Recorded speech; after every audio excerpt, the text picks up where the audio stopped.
As a highly sensitive person or someone with sensory processing sensitivities, I find one of the biggest challenges is taking care of my sensory needs without hurting my loved ones' feelings or feeling like I'm hurting their feelings.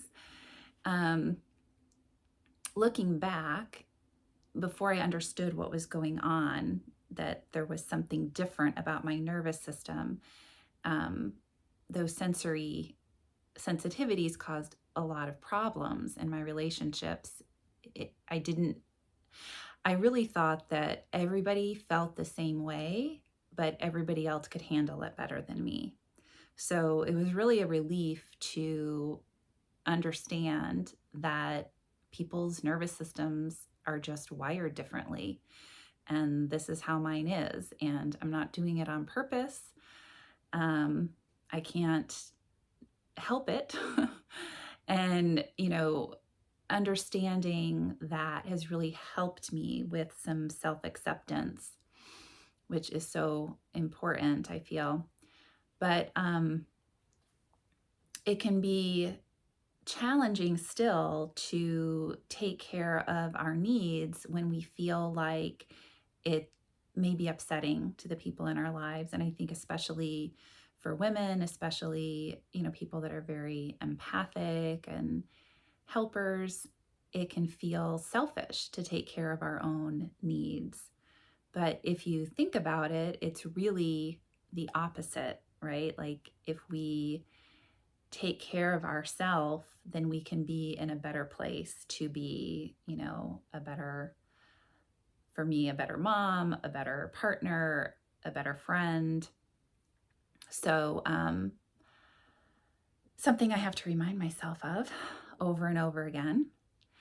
Um, but I'm just going to share a few of the strategies and things that I have found work. So I think the first one, the most important one, is, understanding it ourselves. And then once we understand ourselves and what's going on, explaining it to our loved ones as best we can. And I know that can be challenging because it's difficult for someone to understand something that they've never experienced. That's how we understand other people is from our own experience. So if it's just not something somebody's familiar with, it can be harder.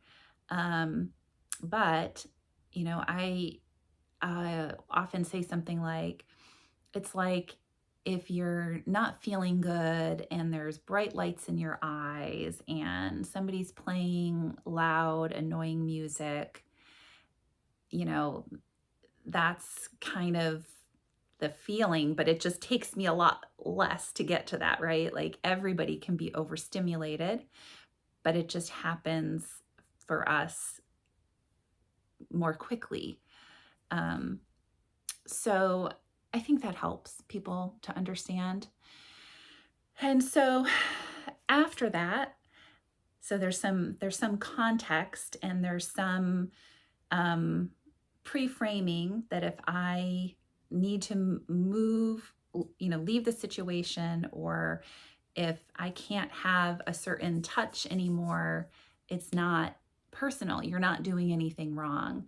So that's kind of my philosophy with this. And other people, might disagree with this, but I try to change what I'm doing first instead of asking the people around me to change what they're doing.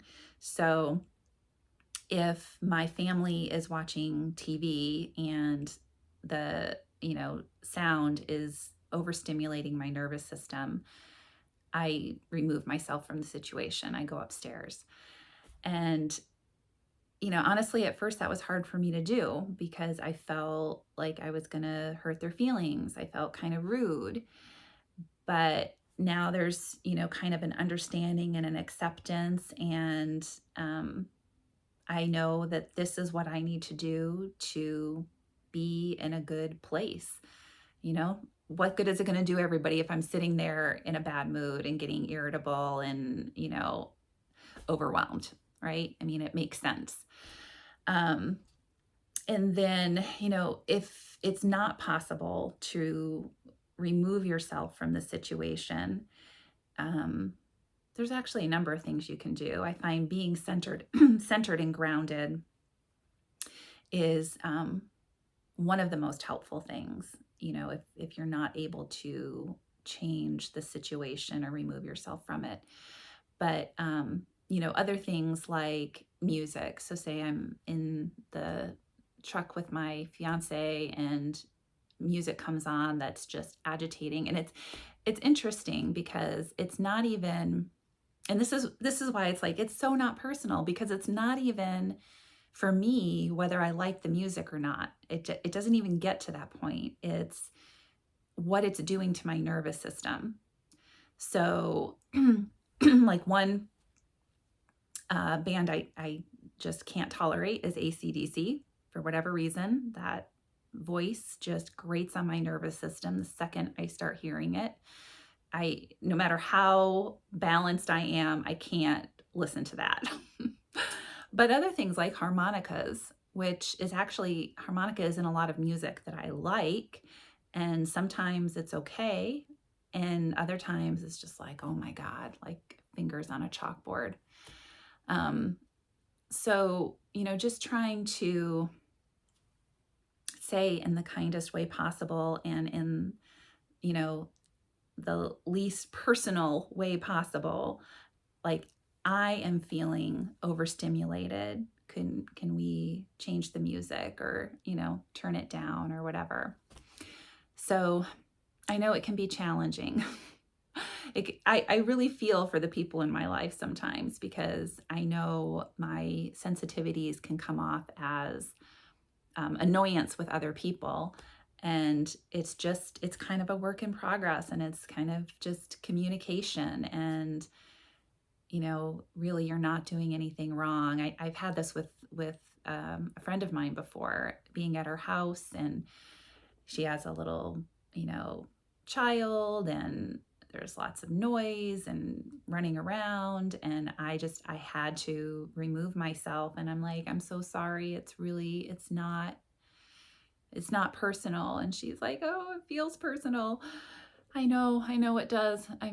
I just am overstimulated. You're not doing anything wrong. I just need a break.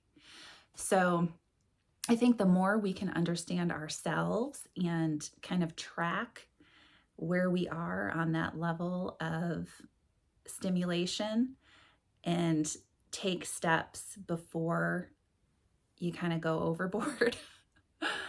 And then you can respond to that situation from a more calm place. Whereas I know for me, if I'm like already overboard, then I'm just aggravated, and the people around me feel like I'm aggravated with them, even though that's not the case. So really trying to catch it before it gets to that level. So I hope this is helpful. Please like, comment, share your thoughts and experiences about this. We can learn from each other. Until next time.